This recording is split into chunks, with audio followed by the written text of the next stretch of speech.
So can everybody see my screen now? See it? Okay, super. Our new national business network offers values-driven business leaders like you an opportunity to make an impact for a more equal, free, and prosperous America, to level the playing field in America's marketplace and be a history in ensuring America's dream is equally attainable by all. So here is tonight's agenda. Our featured speaker is the President and CEO of American Promise, Jeff Clements. Jeff will talk about American Promise's strategy and why the economic argument and business voice is so critical and uniquely positioned to help win our American Promise Amendment.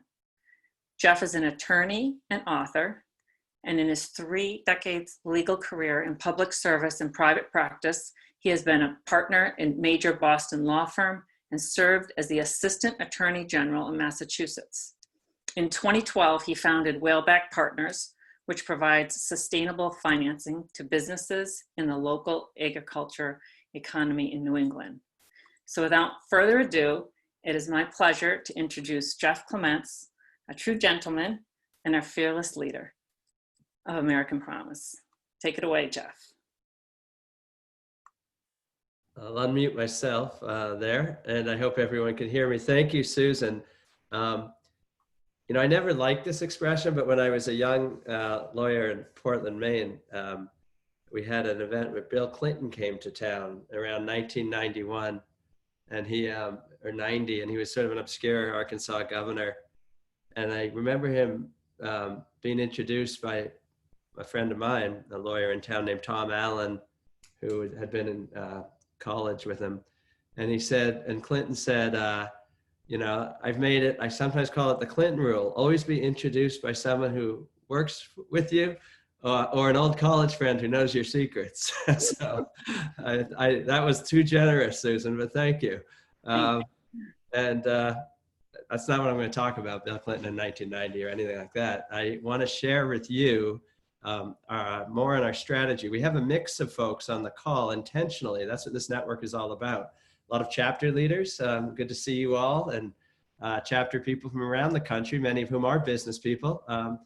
Not everyone, and that's as we intend. And then a lot of our founders and brave pioneers in the Business for American Promise Statement of Principle, which is the, thanks to Elizabeth Doty, so much good, thoughtful work, and is the foundation for what we are launching tonight together, the National Business Network. And it's such a critical piece. In many ways, I think this network will make or break the huge transformative reform we seek, the constitutional amendment to deal with the runaway problem of out of control, unaccountable, concentrated money in our political system, which is causing such systemic impacts.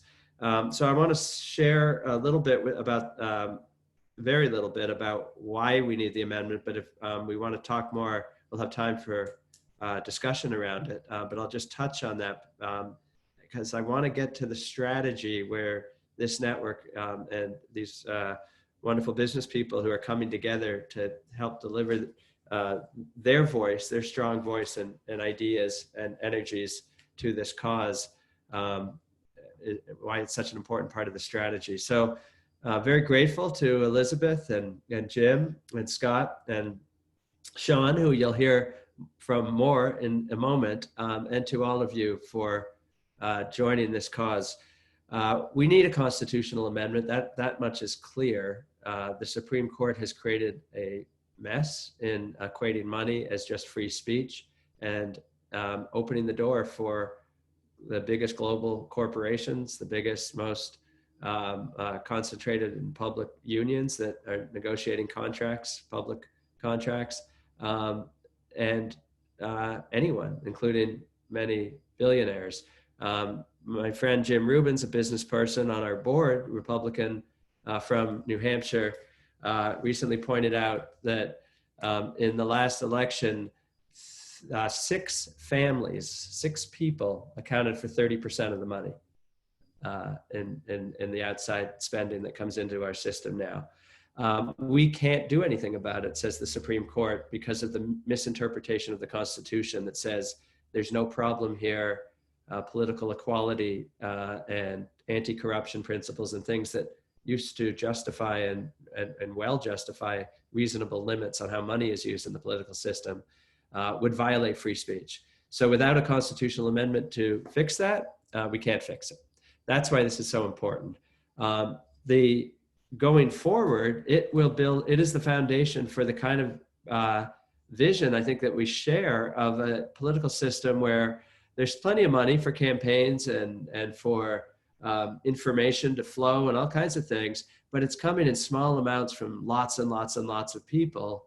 And so the corruption and the inequality of political voice and citizenship problems don't happen, and business can focus on business rather than getting strong-armed by politicians when businesses need regulatory relief or legislation, having to pay to play. It'll be a much better system. So it will, we've done this before, and I want to now move from the amendment to our strategy. This is where we are. We started American Promise 4 years ago, January 2016, with a 10-year game plan. We knew what we were setting out to do. Several of you were with us then. I know you're not tired. I'm not tired because we signed up for the 10-year game plan to win this, and we're not even halfway there. So, but look at the progress. That's why we're not tired, because we get these feedback loops. We see so frequently the progress. On the downside, we see the meltdown, the systemic meltdown that we worried about but knew was going to be part of the environment we would be moving into if our diagnosis of the problem was correct. So in every measure, both because of the systemic sort of meltdown aspects and the progress, we are hitting every benchmark. So we need to pass an amendment with a vote of 2/3 of Congress. We knew this was a big hill to climb, but we must climb it. We need 67 senators, we need 290 House members, and then it needs to get ratified in 3/4 of the states, 38 states. So we're at 20 states getting ready for ratification, as we call it. That state-based work, which I'll say more about in a minute, is what drives the progress in Congress. When we started, there were a handful of members of Congress and senators on board. We've driven that with up to 47 senators, 200 and close to 220 House representatives. Our strategic thinking now is, as always, what is the work we need to do to get across the finish line, 67 senators, 290 House members, by the beginning of 2024. That's our target. And then a 2.5-year ratification run through 38 states. That might seem like a tight ratification run. Almost every amendment was ratified once it got out of Congress within 1 to 3 years, some less than a year. One a long time, which is a footnote, which we don't have to get into right now. So it's a good game plan. We are on target. Let's go ahead, right? Let's move forward on the slides. There we go. So actually, this is fine. We'll just stop here, but I want to check in. So that's where we are, but that doesn't mean we just do the same thing and it keeps happening. We'll just keep making progress. We won't. We have to expand, leverage networks, replicate our model that works. Let me tell you, many of you have been on our events with in recent weeks, including the announcement of the Commission on the Practice of Democratic Citizenship, a national bipartisan commission which came out of the Academy of Arts and Sciences, the American Academy of Arts and Sciences. And this commission held 50 town hall hearings around the country. It did a deep dive into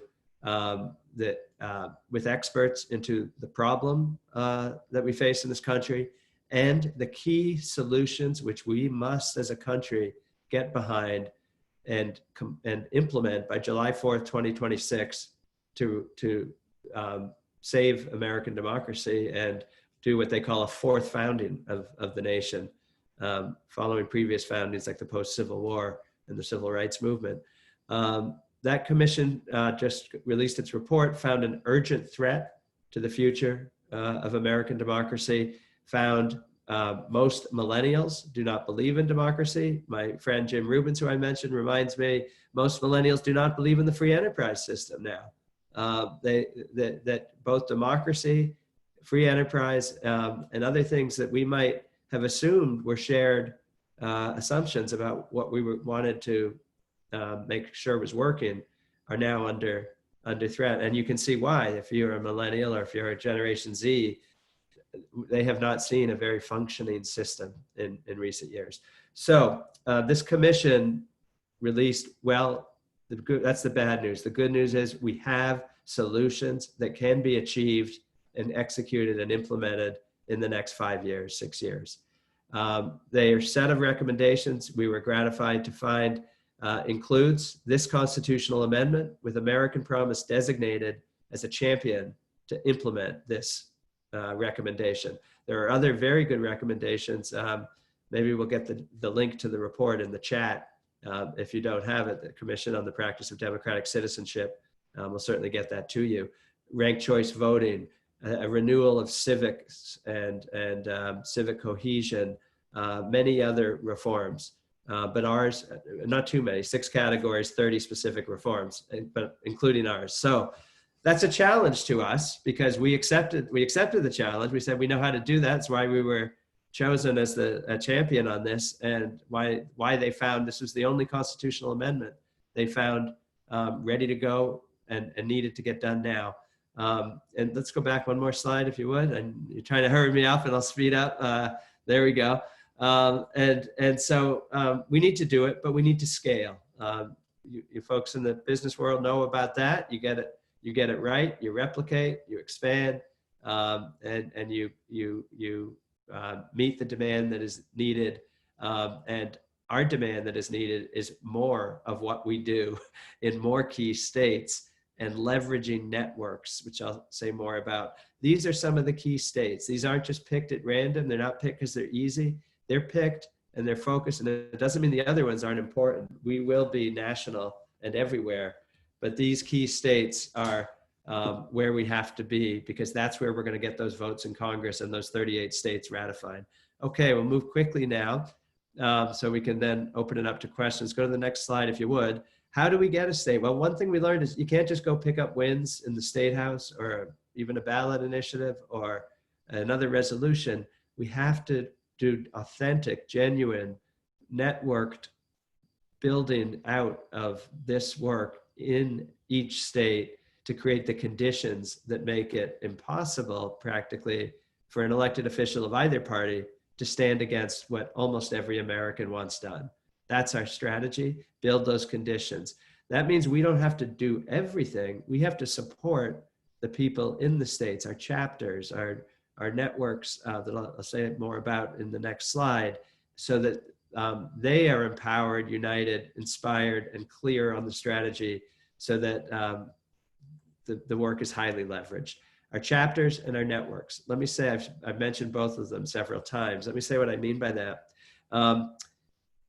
Amendments happen when you hit the tipping point where you go to a Rotary Club and you hear about it. You go to your outdoors hunting and fishing club, you hear about it. Your kids come home from school, they've heard about it. You read it in the paper, it's everywhere. That's what we're getting to. And we know in the states where we've built it out, that's what we see. And so it's both chapters that are essential, chapter leaders, chapter networks, built out in communities around the state. And it's networks like this one, national networks that have people from the states, but they're also connected nationally. Here, in this case, business networks, one of the most important. And the reason why, we can go to the next one. The reason why this business network is so important is twofold. One, presumably we all, and my background is in business and law, and my founders are in business. We do believe that free Americans in a functioning society will bring creativity to problems and create not only value, but good, better lives and communities where business can start, business creation is healthy, the free enterprise system is healthy, and that cannot be assumed anymore. When a company like First Energy, an energy company in Ohio, can deploy $60 million through super PACs and front groups to elect a majority of the legislature who elects a speaker, and then drives through a $1 billion bailout paid by the ratepayers for that legacy company that wasn't economically viable without that, you have a business problem as well as a democracy problem. And there's so much that we can dive into, and we have in our resources for you about more on that. And that's why business people feel very comfortable. This is not a political only kind of thing. This is like, if you care about a business environment where business people can succeed and prosper and their communities can as well, this is what we need to do. But the second reason is we are cross-partisan. We have deep Republican support in the country, but we need more Republicans with a strong voice making the kind of strong Republican arguments that Jim Rubens makes: free enterprise, states and 10th Amendment issues about federalism, like the states are getting overrun by what is mostly urban wealth concentrated in a few, something like 10 cities provide most of the money in the political system. If you're in Maine, Wyoming, Alaska, that really worries you, and many other states. That's a Republican concern about federalism. And then so free enterprise, federalism, and finally crony capitalism driving what is now well past $26 trillion in national debt and trillion-dollar deficits.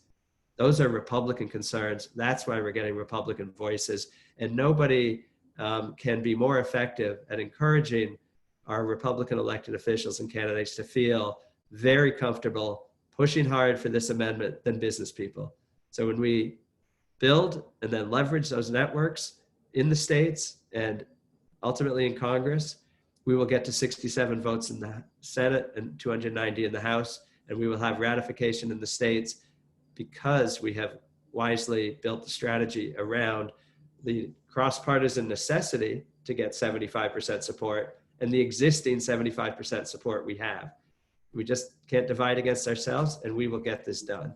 So I will, I've gone a little too long, and I'm getting the eye from Susan Muller, our wonderful manager of this program, to stop there. And I will, but it's not the end of the conversation, including about questions about the strategy. So let's open it up for that when I give it back to Susan. But let me offer a question for you as we pass it back. Does this sound right to you? Do you see the kind of pay to play and the money impacts where you live affecting business people? Do you feel comfortable as a business person making and stepping into these kind of discussions, including with elected members of Congress and others, about why we need a constitutional amendment? So a couple of questions packed into there, but we'd love to hear your thoughts and any other questions you have about our strategy and where we're going. Thanks, Susan. Oh, that's great. Thanks for your great insight and overview, Jeff. Just love our fiercely cross-partisan mission. So, so we're now looking for people that have questions on the strategy, and we can and monitor people that can raise their hand down in the participants if they want to ask their question outright. So from Ted is asking, is there an alternate strategy to litigate a specific case of bought election that can be appealed all the way to the Supreme Court? Yeah, Ted, thanks for that question. It's, there are two ways to change for the Supreme Court. There are two ways for America to change a constitutional mistake: constitutional amendments or the Supreme Court fixing it. Example of the latter, and sort of to Ted's question, would be a Brown versus Board of Education. Segregation, that was a bad constitutional doctrine. The court changed its mind. That's actually rare in American history. 8 constitutional amendments have been necessary to reverse Supreme Court decisions. Some of them took 40, 50 years after the Supreme Court decisions. Nobody remembers anyone saying overturn Minor versus Happersett, right? How obscure is that? But everyone remembers votes for women, the 19th Amendment, after the Supreme Court said women have no right to vote. It took a long time. I am a lawyer. I believe that lawyers will save the day once, and I brought cases to the Supreme Court and helped defend cases like in the Montana. I did a brief in the Citizens United case. We tried to help Montana, as Attorney General Steve Bullock challenge that idea with a 100-year-old Montana law that had been around a long time and very effective. The Supreme Court brushed Montana aside without even a hearing. 5-4 decision. 2 or 3 of the justices said that's a huge mistake. We should have reversed Citizens United and gotten back on track. The court didn't, and I don't believe it will. If it ever does, it'll be because the American people are driving towards this amendment. But I think this amendment is the way to fix it, as we said early in an earlier slide, permanently. It's why it's a strategy that I think doesn't mean the lawyers should not be done. And in that Ohio case, there were some bribery indictments that might well be lead to litigation that could end up in the Supreme Court. But that was because they got sloppy and greedy. Most of what happened and happens every day with super PACs, dark money, is exactly as the Supreme Court doctrine is allowing right now. And I think this amendment is the best strategy to fix it once and for all. Great, Jeff. Thank you. Thank you for that answer. We have Ishwari, our wonderful New Mexico chapter leader. We can unmute her. She has her hand raised. So, Hi there. Can you hear me? Yeah. Hi, Ishwari. Hi, everybody. Thanks for calling on me. So my question is very action-oriented. What exactly can the chapters do to further the business networking effort? Like hands-on, what exact actions? I'd like to, at some point, be able to sort of just dig in and start the work. Yeah, I'm going to let Susan jump in if she wants, but I would just say that, and I should have made that really clear, the objective of this call and this network is to give exactly that clarity for chapters. So we need more business people in this network nationally. This is the national network. We need many, many more business people to sign up for this. And then all of the business people will be able to deploy what they can offer as works for them. And that might be different in different places. But the objective of the chapter then is to bring more business people to this, but also be eminently comfortable connected to business people and learning and being and improving all of us in our advocacy around the business argument, and then having a network you can tap, Ashwari, if you're going to the New Mexico State House, or if you're holding a community event trying to build support for the amendment, if you're trying to get a Republican to sign the pledge or a Democrat to sign the pledge, and you have a business network you can tap to say, hey, would you come with me to a meeting, or would you send a letter that I can bring and say why this is really important for America's business people? It'll make the chapter more effective, and vice versa. Your chapter can help make more business people see this is a comfortable place for business people to be in a peer network that can be very effective and efficient with their time and otherwise to really make history and help win this permanent transformative reform. So we'll get more specific on that. But part of it, we want to make sure we bring our guests in so you can hear some of the discussion and how they're thinking. And then we'll certainly close with direct actions that we will follow and you can take. Yeah, that's an actual perfect segue, Aswari. I really appreciate you asking that question, because we're going to go over exact actions that you can take. We're going to be talking about the statement of principle for business professionals. It's our onboarding document, extremely important if they sign it, so we can identify our business professionals and tap on them when we have meetings with our elected officials. We have our new business presentation, network presentation we're going to hear about that people can give and bring on and spread the news about this and get more people into our network. Same thing as your chapter's doing. You can write business op-eds, and then we're going to hear from Elizabeth Doty on the corporate commitment. So that was a perfect question. Thank you. And it is time to move on to the next portion of our program. And thank you, Jeff, featuring a few of our National Business Network volunteers who will tell us briefly about what brought them to the business network, why they support us, and what actions they have done and are doing. So I wanted to acknowledge that so many of you are already in action, making connections, having conversations, spreading our mission with your peers, and making asks to accelerate our momentum. I'm very appreciative of what you do, as we cannot do this without you. So with that, it's my pleasure to introduce our first guest speaker, Scott Ellis. Scott is the founder and CEO of Mastery Track, and has been kindly referred to as a serial CEO. I have had the pleasure of working with and getting to know Scott since he signed our Statement of Principle for Business Professionals in mid-June. So take it away, Scott. Great, thanks so much, Susan. And just want to check, can you hear me okay? Yes. Yeah. Great. So hello, everyone, and nice to be here. As Susan mentioned, I'm the CEO of an education nonprofit. Over the last several years, I've started several different organizations. And then I started my career at McKinsey and business school, and then worked at Hewlett Packard for about 8 years. So I've seen a lot of different versions of I would say the business side of this, both in the for-profit and nonprofit sectors. And the reason I'm here really is very much aligned to what Jeff described. So I've been watching the political environment for a number of years and have been paying attention to that closely. And then also very much watching the political spending side of it with increasing alarm over time. I really believe, first of all, the money does matter. It's not everything, of course, but it does matter.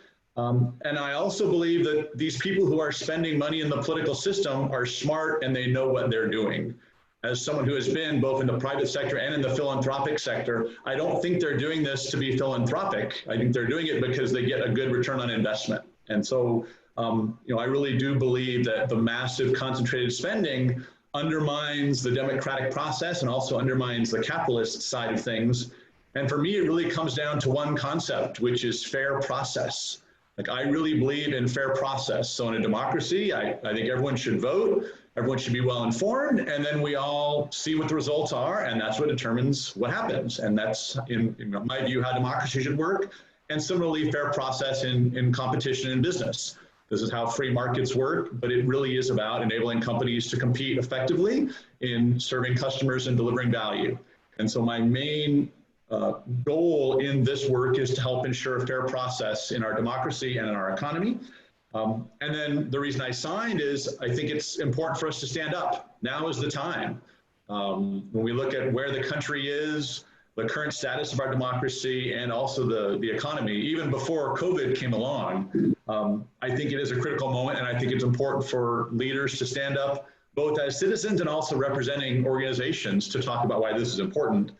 And what I've been doing since getting to know Susan and Jeff and signing the statement has been starting to reach out to a lot of my colleagues. So I've been reaching out to 7 or 8 other CEOs in the last week or so to introduce this idea to them, to talk to them about what they think and where are they. Some of them, frankly, are overwhelmed. Right? One of my colleagues is a CEO of an organization in Portland and runs an organization that really is trying to serve African-American communities and children. And so they're buffeted by a lot of the Black Lives Matter things and the protests happening, for example. And yet he still says, yeah, but I understand this issue. I know it's important.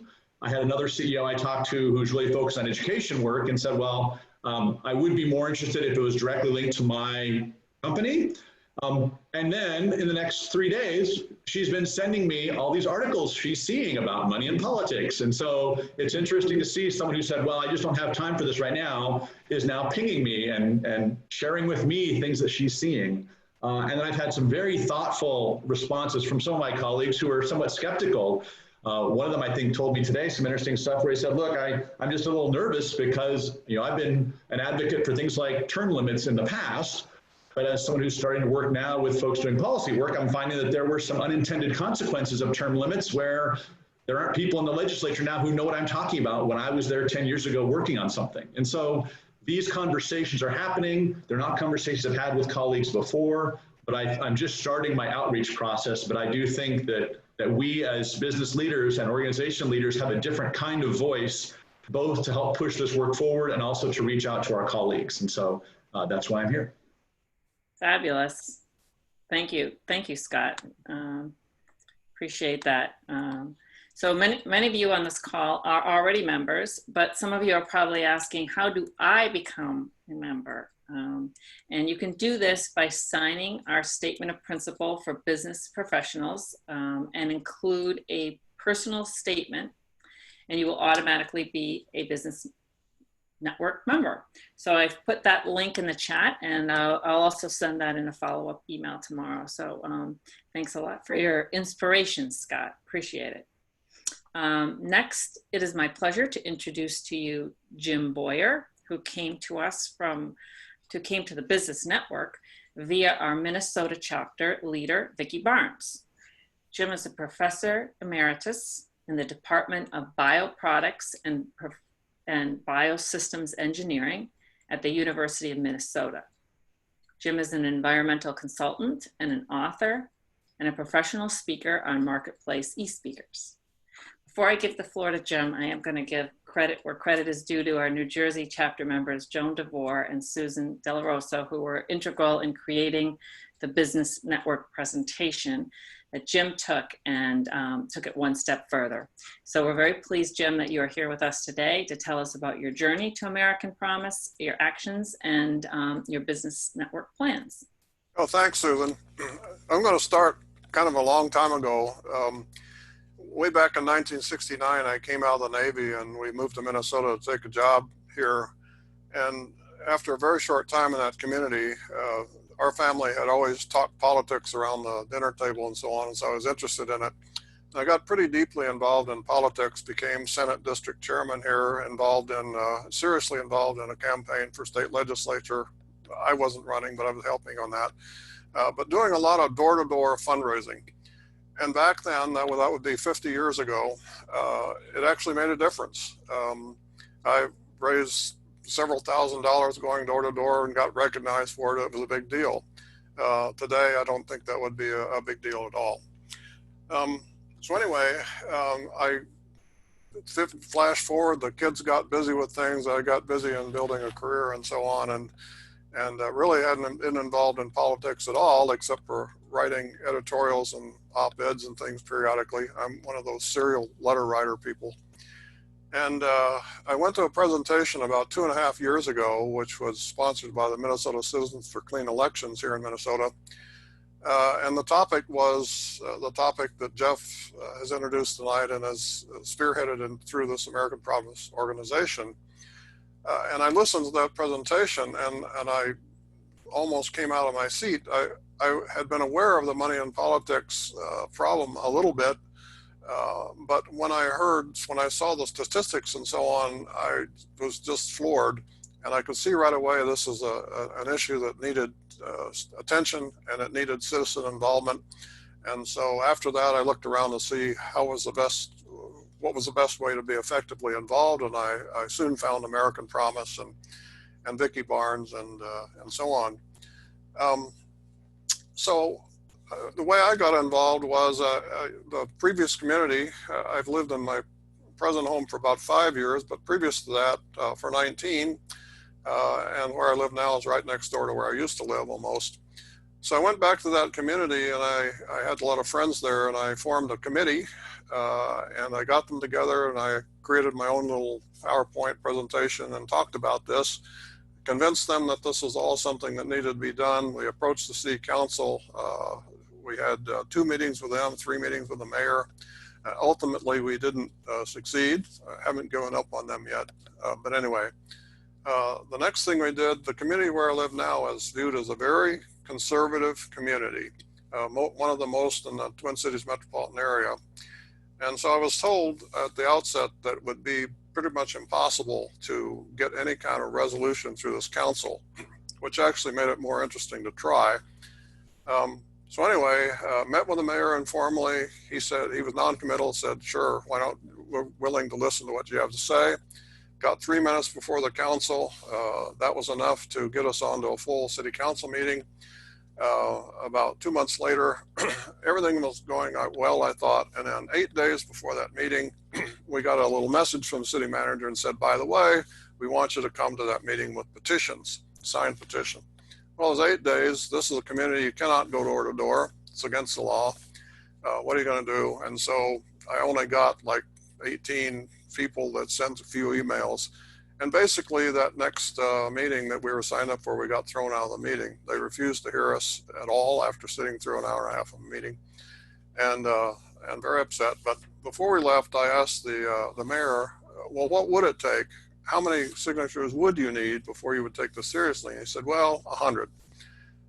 So subsequent to that, we did a whole lot of things. I formed a citizens group within North Oaks, just as I did in a previous city. We got those people together, we got them revved up. They formed groups and gave talks to other people.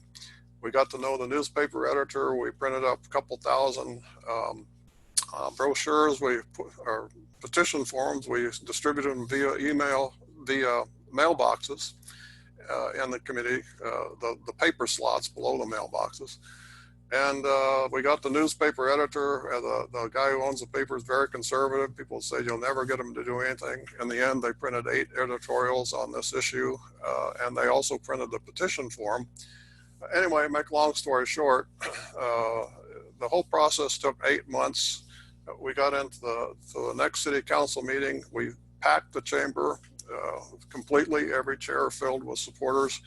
And we thought we had it done, and they blinked and said, well, we would like you to use an online poll. So great, we had to rev everything up again. We did, we got the most response to any poll that the city had ever done, 97% in favor of this. And in the end, we got it passed. Took 8 months, 4 city council meetings, numerous meetings with all kinds of people, and so on and so on. So that's kind of in a nutshell what I've been involved in, and it's been a little bit of a ride. Plan now is to leverage off that community, this very conservative community, and try to sway others, and that's what we're doing right now. Great. And one quick follow-up, Jim. Is that 97% in a conservative community? Do we understand that right? That's correct. Wow. That's correct. Thank you. Thanks, Kim. Great journey and validation of how important this mission is for the greater good. And this business network presentation that you get out there and give is going to help. So our next volunteer, I had the pleasure of meeting when he was diligently finishing up his master's at Northeastern in Global Studies. Sean Callahan is his name, and the man never ceases to amaze me. In addition to being a National Business Network member, Sean is the Senior Marketing Project Specialist at Pegasystems and our Massachusetts chapter leader. We'll let Sean tell us more. Thank you, Susan. Blushing from that introduction, but I appreciate the kind words.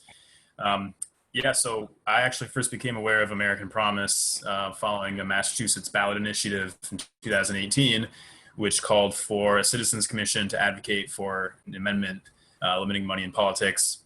I voted yes, of course, and then did a little more research as to what other sort of initiatives were happening. Jeff Clements was involved with that. He's also involved with American Promise, and I came to learn a little bit more, put my name on an email list at some point. Susan reached out, found it to be a compelling message and that they needed somebody to help run the Massachusetts chapter, which I volunteered to do. Still very much learning on the job, but so far it's been going well. And in Massachusetts, it's interesting because this state is already, by and large, most people kind of agree with all of the things that we've been talking about. So for us, we've really focused a lot more on the business network and on having our chapter members try to reach out to their contacts in the business community and see if they can drum up interest and see if they can get folks to sign the statement of principle, possibly to donate, etc.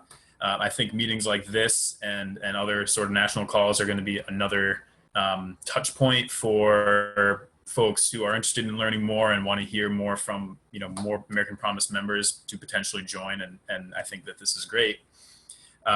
I should mention that Jeff during his presentation said that millennials, Gen Z, are increasingly don't believe in democracy, don't believe in free enterprise. I have also heard those same statistics, so I'm certainly not contradicting that. I think that's absolutely true. But I can also stand here as a millennial and say that I deeply believe in democracy and free enterprise and think that it's absolutely crucial. And I think that it's got, I'm preaching to the choir here, but we all believe that. Will you talk to my kids, Sean? I'd be happy to. I'm going to give them your number. Thank you. I know you do. Your generation is going to save us. Thank you. So. Well, either ours or our kids or our grandkids, at some point somebody will, I guess. But no, I think to me and I should also say that I speak, I think, for a lot of folks my age, a lot of my friend group, people I've met in work and elsewhere. We want movements to cling on to. We want to have our voices heard and to leave our impact. And I think that this is the issue where it's actually tangible and real change can happen. I also in keeping this on the business side, it's pretty self-evident to me that businesses should oppose rampant election spending, because I think it lends to an unfair market, it's an anti-fair market thing. And so I don't think, like Jeff, you said, that it should be a comfortable place for businesses to live. I think that's absolutely true. The more you have unchecked, unregulated spending by a very few wealthy donors who represent their own narrow interests and maybe the interests of a corporation, the more the rest of the business community will suffer and be unable to have a fair market and fair playing field. And just as a quick anecdote to close here without taking too much more time, just a bit of my own background where I'm coming from on this is my dad started a manufacturing company in 1993 in Connecticut.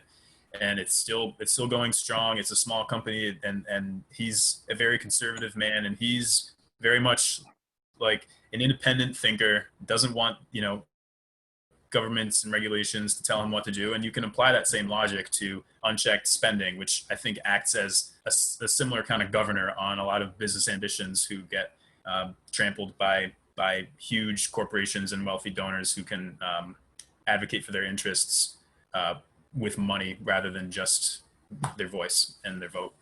So that's me. All right, great. Thank you, Sean. Constantly inspired by you and your work. So last but not least, it is my utmost pleasure to introduce my friend and colleague, Elizabeth Doty. As Jeff mentioned, Elizabeth and her father, Jack Doty, are the reason for and impetus behind our new national business network. Jack and Elizabeth realized that values-driven business leaders in small, medium, and large businesses care about our country and believe in economy based on how they create value in America's marketplace. In addition to volunteering for American Promise and being on American Promise's esteemed advisory council, Elizabeth's company, Leadership Momentum, consults with many innovative firms. Elizabeth regularly writes for Strategy and Business magazine and teaches in the Sustainable MBA program at Pizzerio Graduate School in San Francisco. I present to you Elizabeth Doty. Great. Hello, everyone. Nice to connect with you again. I feel like I have told my story and how I've gotten inspired and how my father and I were first motivated by a challenge from Jeff Clements. So I think what I'll do is focus most on this project of the corporate commitment, if I may, and I'll keep it as succinct as I can. Please do. I realize.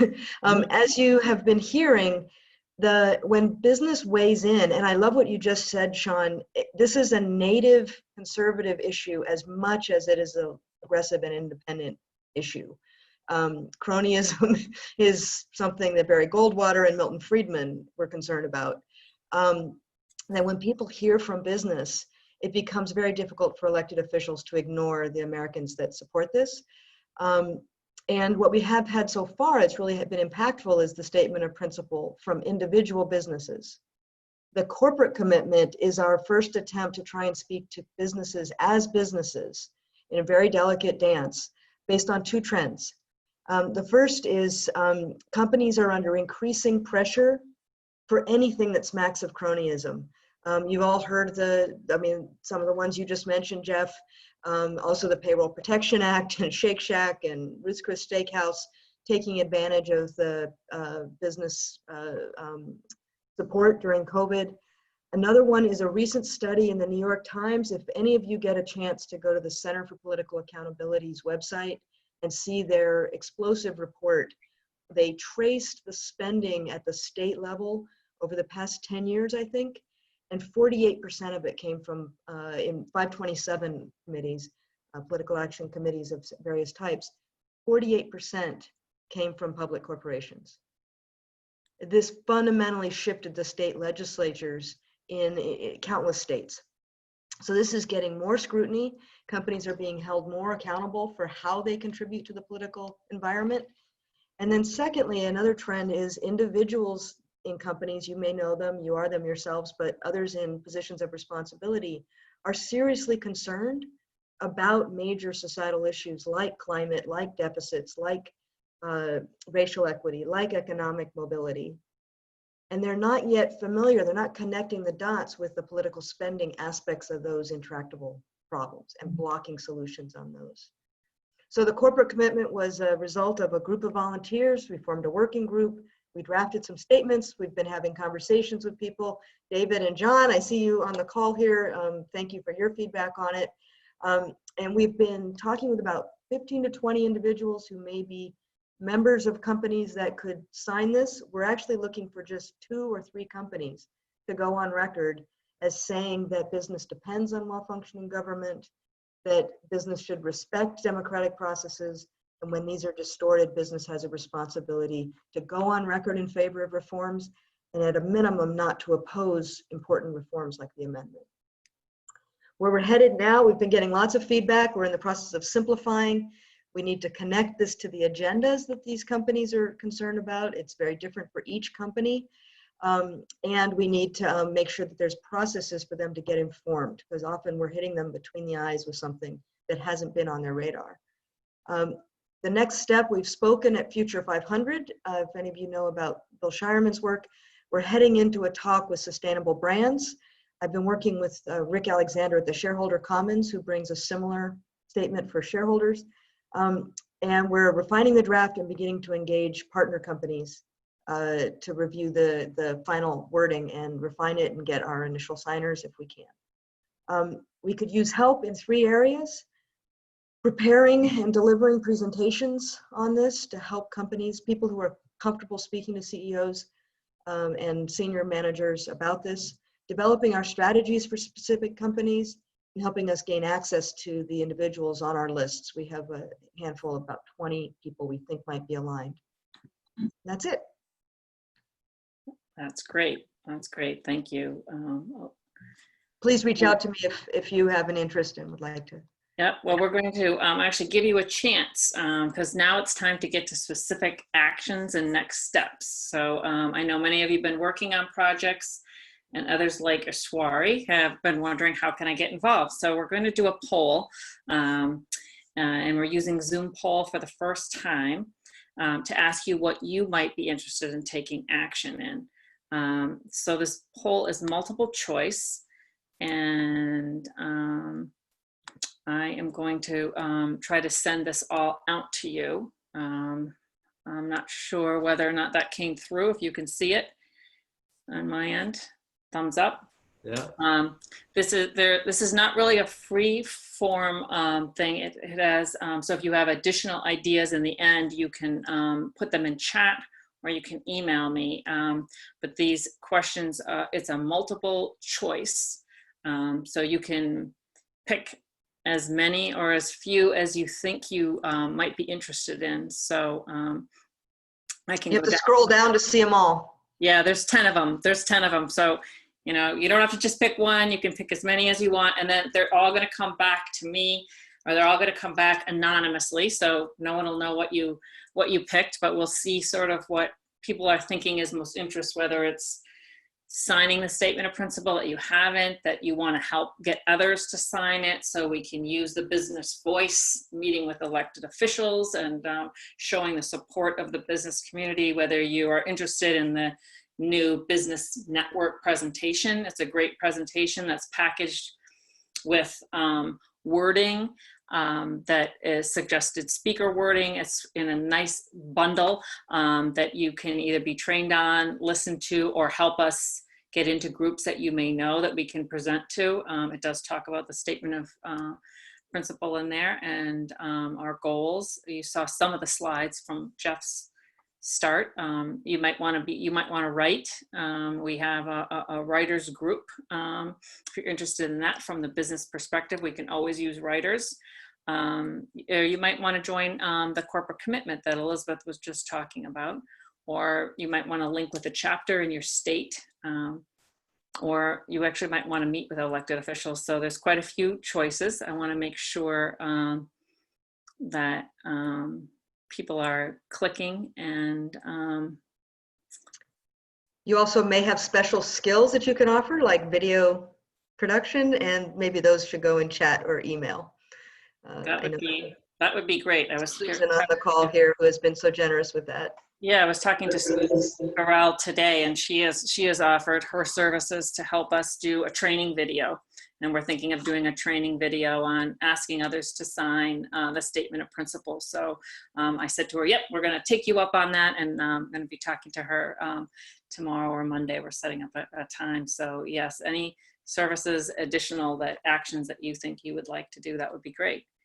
So I think can I see people, are they pretty much ready that I can end the poll? Have everyone been able to read through and check off everything? All right, so here we go. I'm gonna end the poll. And I'm gonna hit share results, but when I share results, it doesn't show that people polled. Are you seeing it? But it didn't come through, did it?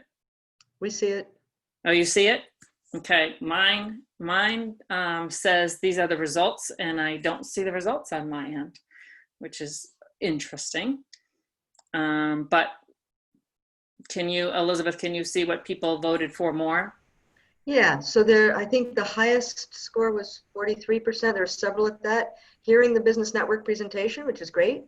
Okay, great. Sharing leads to groups to offer the network presentation. Writing business media pieces. And then the next most highest vote was giving the network presentation was 33%. And then 29% asking your network to sign the statement of principle. 24% got signing the statement of principle, which is fantastic, have a few more signatures. And meeting with elected officials, great, when meetings are scheduled. And then the corporate commitment group, submitting additional ideas via Zoom, the chat, and I think that's it.